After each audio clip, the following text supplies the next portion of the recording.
And now, our feature presentation. BBC Sounds.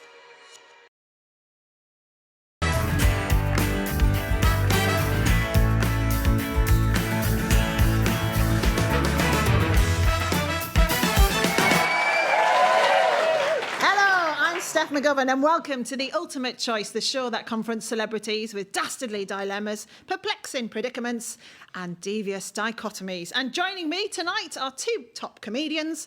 It's Zoe Lyons and Dane Baptiste. We are going to play a twisted game of Would You Rather. I'll present each of our guests with a devious scenario that rests on one simple choice. But Zoe and Dane won't be the ones calling the shots. Oh no, our beautiful and wise studio audience are here to balance the pros and cons of both sides, and with some help from real-life experts, cast the ultimate decision on our poor celebrities' fates. That's right, the public decide, and look at them, they're drunk with power. Or maybe just drunk, it's hard to tell. OK, let's get stuck into round one. Right, Zoe, love, today's first dilemma is going to affect you. Here's the scenario. You're a first-time buyer, desperate to get on the housing ladder in a very competitive market. Your estate agent calls you up and tells you that against the odds, they found two fabulous properties within your budget. They've both got 3 bedrooms, a decent-sized garden and a roof terrace to boot. And where are these knockout properties, I hear you ask? 2 unique locations. One is in Albert Square. The other is in Mordor. Which do you choose? Yeah, location. Will it be Walford, home of EastEnders, or Mordor, dark realm of Middle Earth? I can't remember the last time I moved Mordor late at night. Oh, look what we can get there, dear. And I'm not a fan, I've got to say, of the old Albert Square. Too noisy. There's a lot of stuff happens on a daily basis. That market never shuts either. That would really get on my nerves. Yeah. And, you know, Christmas time would be an absolute nightmare because, you know, some car's going to come careering round a corner at any minute. Somebody yelling out, "Leave it, Mark, leave it!" And you're like, oh, God, it's just, from what I do know, and I know of myself, I'm quite an outdoorsy girl. I do favour a flatter shoe and a sturdy anorak. And I just feel that in Mordor, with its endless mountain ranges, I'd probably have a happier existence. Yeah, maybe. Yeah, and I'd just spend quite a long time... Oh, there we go. Somebody's dropped her armour.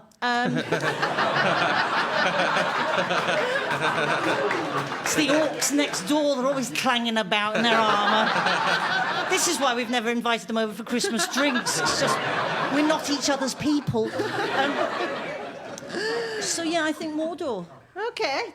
Dane, what are your first thoughts? It's a tough one. The pros of Albert Square are the fact there's still a lot of independent business there, a lot of market stalls, family-run pub. And, you know, getting on a property land in London would be like the holy grail. So consider that. That being said, as Zoe correctly pointed out, like, Mordor is particularly scenic. A lot of stuff going on down there. I think it'd be relatively secluded. I do value my own personal space. But then at the same time, I think a lot about amenities. Let's say I want to get some elven bread. How far do I have to go to get to Rivendell? But then at the same time, Minas Tirith is not too far away as well. And, you know, Saruman's there. He's kind of lonely. I'm like, Saruman, all you do is hang around here playing with this orb. It's time for you to live your truth. Look at this tunic. You're obviously repressing something. And I just want you to feel comfortable being who you are. So some of you are going to be like, what the hell is he talking about? And some of you are going to be like, this is a very well-considered decision. I feel like Albert Square, being in London, we're not too far. I'm not sure what line... I mean, that's part of the problem, isn't it? That's it. Transport links is a very big thing for me. It has a tube, but it's not on the map. Yeah, it's not on the map. And so you might as well be in Mordor, really. You've got obviously a great natural heat source as well from the volcano, True. Mountain Dew. Big volcano. Although, is it kind of presumptive to assume that an active volcano isn't under Albert Square? Stranger things have happened. That's going to be a Christmas special, isn't it? Exactly, yeah. I mean, though, it is the epicentre of all evil, though, Mordor. What do you think about kind of job prospects there, though? And do you think they pay a living wage? In Mordor? Yeah. It looks ripe for, I'm going to say, cottage industry. Yeah. I'm going to say knitting my own goods, that sort of thing, making Mordornian honey. It's the best. We all know this. Yeah. Should we talk about some more of the Albert Square pros, then? Well, you got a nice local pub, very rustic, very traditional, although a lot of stuff tends to go down there. But there'd be no dragons or other beasts. Yeah, I mean, there'd be no dragons. Phil's got a touch of the orcs. Something... The other problem, I guess, with Albert Square is there's a high risk of death. So, according to a study in the British Medical Journal, living in Walford is so dangerous that you'd be safer if you worked as a bomb disposal expert. That's more than fair, Yeah. and I think we all know there's a lot of validity to that statistic. Yeah. That being said, if I go on, like, delivery or Just Eat, and I put in Albert Square, I can probably meet them at some point in East London, meet in the middle. Whereas, you know, when you say Mordor, people are like, oh, very funny, another prank. There's a lot of relationship problems in Albert Square as well, aren't there? You know, Yeah. your love life would be doomed, wouldn't it? Well, it's just like, it's a bit like musical chairs, isn't it, in Albert Square? Yeah, you just sort of, well, sit on whichever one's next. I don't know, that's all right. That kind of edgy material doesn't fly in Mordor, that's for sure. Let's hear what an expert has to say on it. I bet you're all wondering who we've picked for this one. Adam Stackhouse is Managing Director of Winkworth Developments and Investments for the UK.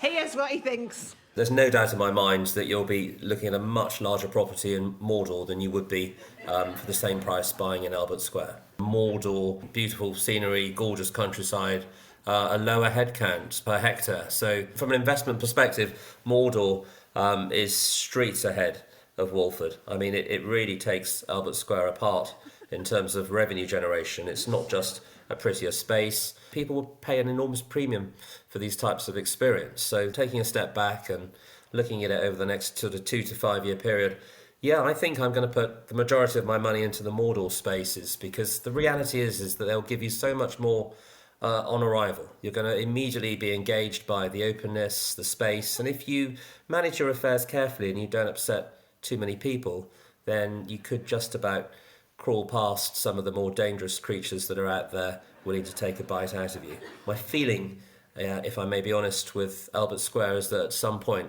it's going to grab hold of you and tear you apart. What an amazing analysis.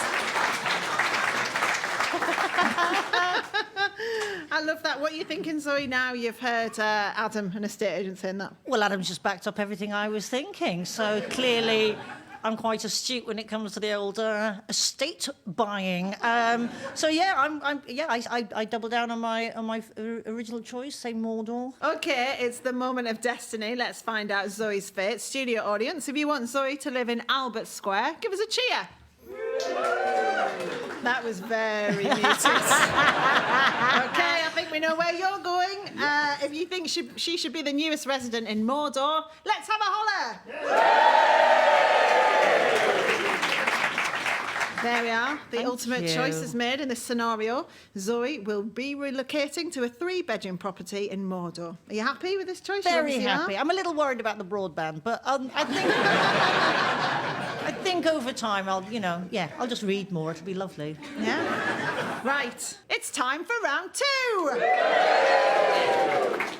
Dane, it's your turn now. Here is the scenario. You sign up to a high-risk, high-reward dating app. Its clever algorithms will match you with a famous and successful romantic partner. But the catch is you have to be married to them for the rest of your life. You sign the contract, hit match, and wait to see who your future spouse is going to be. 2 options come back. Father Christmas tooth fairy? Which one do you choose? Tell me what you're thinking straight away, Dane. First of all, I'm thinking, what's happened to our society where you have to emphasise the fact that marriage is for life, everyone? That's the catch, apparently. What's happened to romance? It's an interesting one because I feel like Father Christmas, there's a lot of pros. Like, you know, someone who's body positive, known for their generosity. But then I feel like the tooth fairy is much more useful with their generosity because it's just straight cash.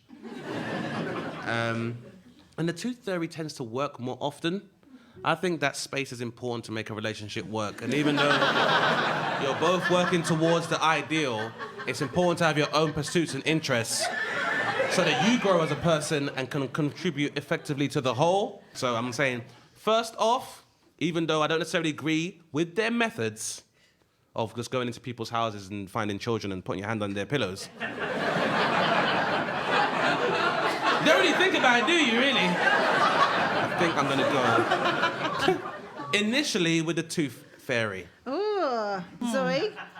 Yeah, I sort of agree with Dane on this one. The idea is Santa, lovely man, recognised globally, and which is also very nice if you need a table in a restaurant at short notice. But only out one day a year, like Dane says. And that is, yeah, I agree, I need my space. But the problem with the tooth fairy is I also quite like to sleep with my head under a pillow. So that'd be terrifying on a nightly basis. You could just wake up just gum, couldn't you? Just gum, that's it. 50p up, but just gum. Have you I'm ever just had guessing. money from a tooth fairy, I though? have, but I grew up in the 70s, so it wasn't a huge amount of money, and I sort of regretted punching my own teeth out at that point. Could have just got a job. Yeah, but Santa, though, you know, you've got a horde of reindeers at your disposal. What, when you say at my disposal, what? No, you could just go out. You're right. No, What are you Zoe, suggesting? You're right to ask, and yes. Can't come out tonight. I've got a herd of reindeers at my disposal. Apparently. You know what I mean. Yeah. It's not just his nose that's red.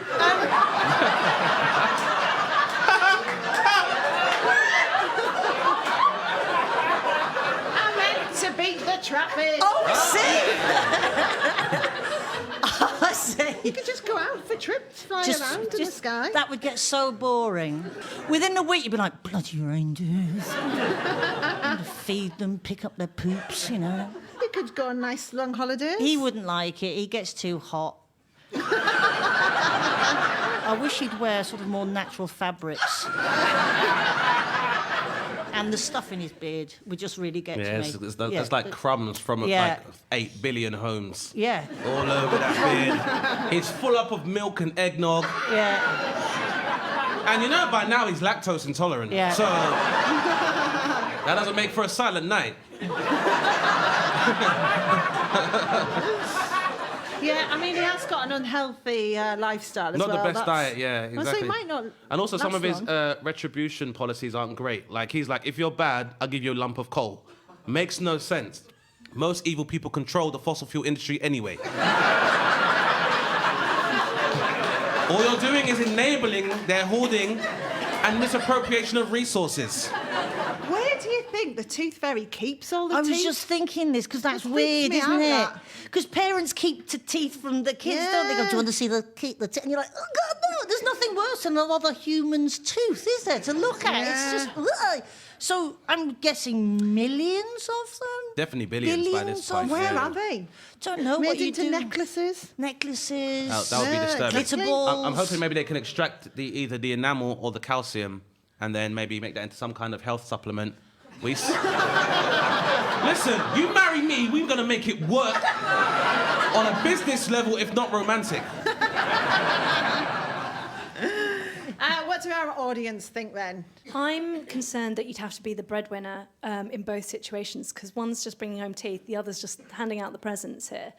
The only thing is I'm thinking potentially the sponsorship from the particular fizzy drink. So I'm thinking more Father Christmas. That's a good point. Oh, Actually, when you think about it, both those industries kind of intersect. One hand washes the other. Right, go on.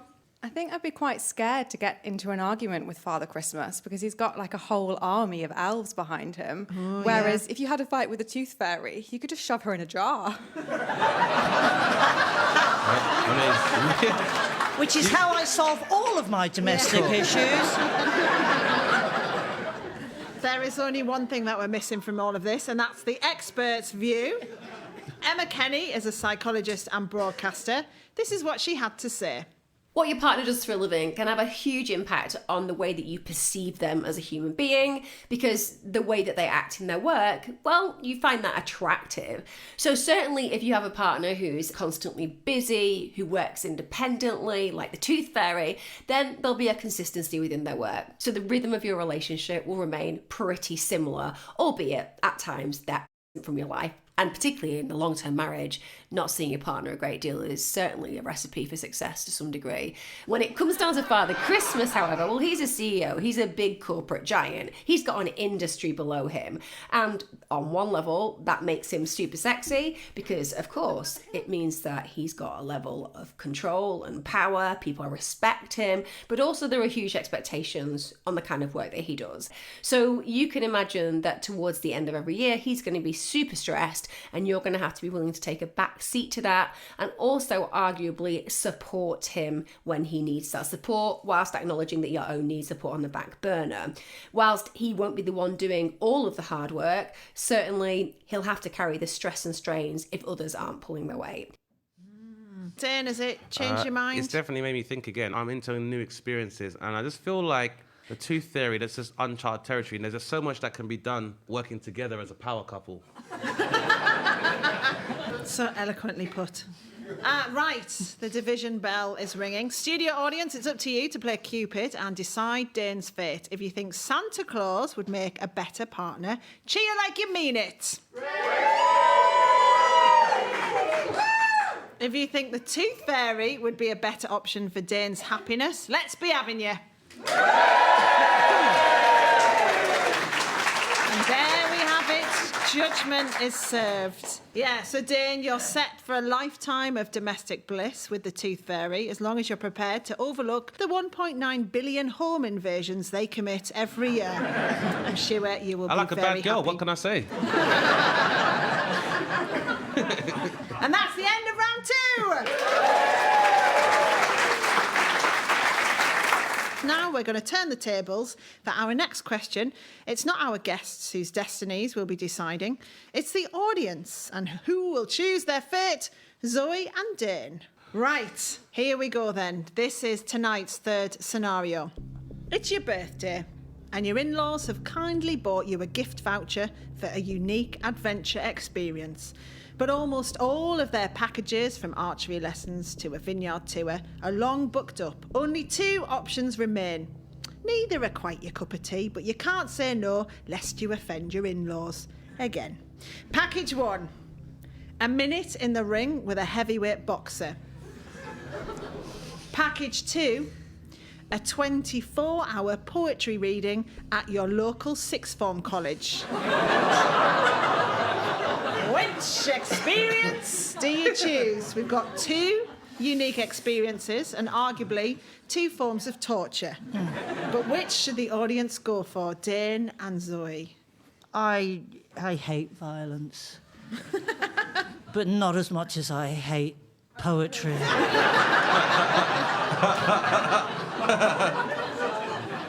And I think I'd be prepared to take my chances in the ring. And it just says a heavyweight boxer. It doesn't say a good heavyweight boxer, does it? It just says a heavyweight boxer, so it could be quite a disappointing heavyweight boxer. Yeah. And I'm looking around the room, and most people in this room look quite light on their feet here. I reckon 60 seconds we could outrun a heavyweight. I mean, that's what we will be doing. We won't be engaging in fights, will we? We're not idiots. We'll be just looping around it like a whippet, trying to avoid getting lamped in any part of the body. I mean, I think Zoe's right. I think what's clear is either one of those experiences may cause long-lasting neurological damage. I just lubed myself up heavily as well in the ring so that they couldn't land a punch. I would imagine... Just slip off? Just slip off. You just lube yourself up like a sort of jelly deal. I mean, not the soles of your feet. You need friction there to stay on your feet. But otherwise, totally lubed from head to toe. Yeah. And I reckon, if you're swift enough on your grippy feet, nothing will land on you in 60 seconds. It'll just glance off. I think it's important at this point to say, do not go to a school lubed up.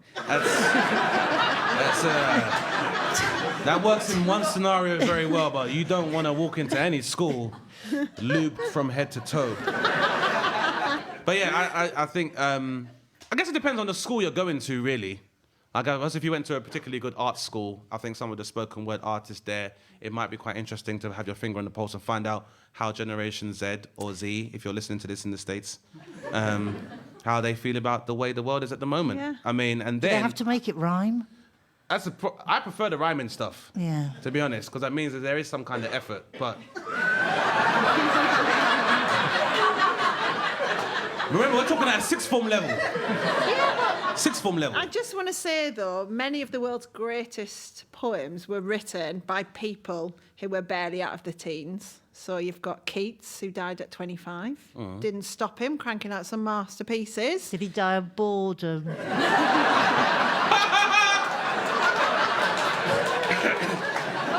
You might get the chance to have a little sleep during it as well. That's true. I mean, but if you go in a ring for a minute, you could have a pretty long sleep as well. Hey, So- you'd get a nickname, though, if you went into a boxing match, wouldn't you? You'd get the dressing gown. I'd only do Yeah. it, if you got the dressing gown, I'd do anything for it. Yeah, What would your nickname be, though? Oh, You were Bone Crusher? no, probably lubed up Lyons.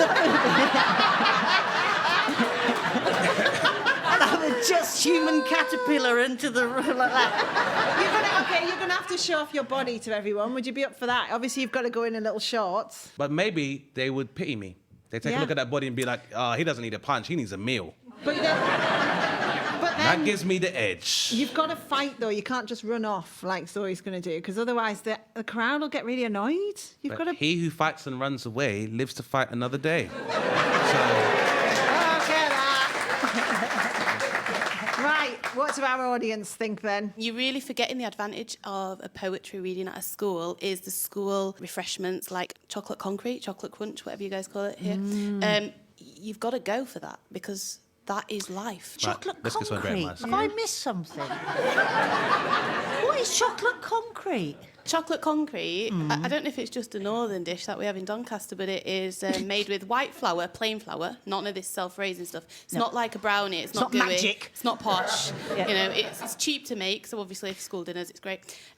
Butter, proper butter, no, don't do it with margarine. No. If you're a vegan, you can't have it, I'm sorry. And granulated sugar, none of the caster sugar. And can you it's lob it amazing. at a boxer in a ring if you need to? Or a poet. No, you can't. I'll tell you why. Because if you did that, that would be absolute sacrilege. Because it's just so good that you've got to eat it all and then get back in the queue, pretend you've not had any. If we were to compare both concretes, chocolate concrete is a good type. Like, if the Yeah. mafia were like, give this guy some concrete shoes, I'd be like, chocolate concrete, please. Anybody else want to give us their thoughts then on this? My approach here would be to lie on the floor, screaming, crying, defecating, let's be honest. And I can do that much more easily for a minute than for 24 hours. So I'm gonna take the boxing. 24 hours of defecating. There's your chocolate concrete.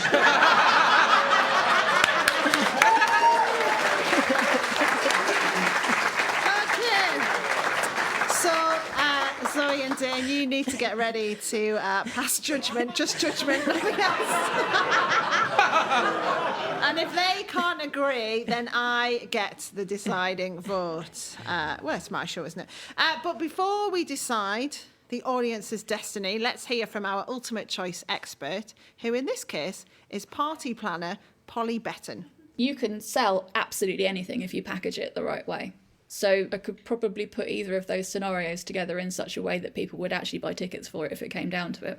I think that the boxing would still come out on top because you could sell that in as a sort of lightning fast, high adrenaline experience. And also, you know, a little bit of a sort of testing your bravery, I suppose. I think that would probably sell better than what would end up being essentially quite an arty-farty immersive poetry reading for 24 hours, unless you had a free sponsored bar and somewhere nice to have a lie down. You'd have to make it quite involved for that to realistically outsell the boxing. The way she was like, it sounds fun. That's someone who's never been punched in the face before. Yeah, great experience. Are you guys ready to make your choice then? Yes, I'm going to go with the boxing because, you know, we can buy your teeth back from the tooth fairy after the 60 seconds is up. Zoe, that's my wife. I'll give it to you for free. Dane, which one are you going for? I think I'm also going to go for the boxing. Most recently, boxing has become so lucrative. YouTube stars have boxing matches, and they're making more from pay-per-view than actual boxers. That's how lucrative it is to watch people that annoy you get punched in the face. And I think that's definitely the way to go. And I also feel like the bragging rights that you go back to your in-laws with, you're bulletproof from then on out. Wow, I think you should put more salt in that gravy. Have you been in the ring with a heavyweight boxer before, Mum?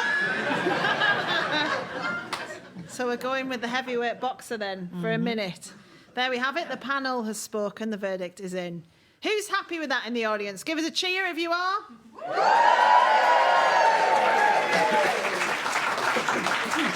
Does anyone think they called that wrong?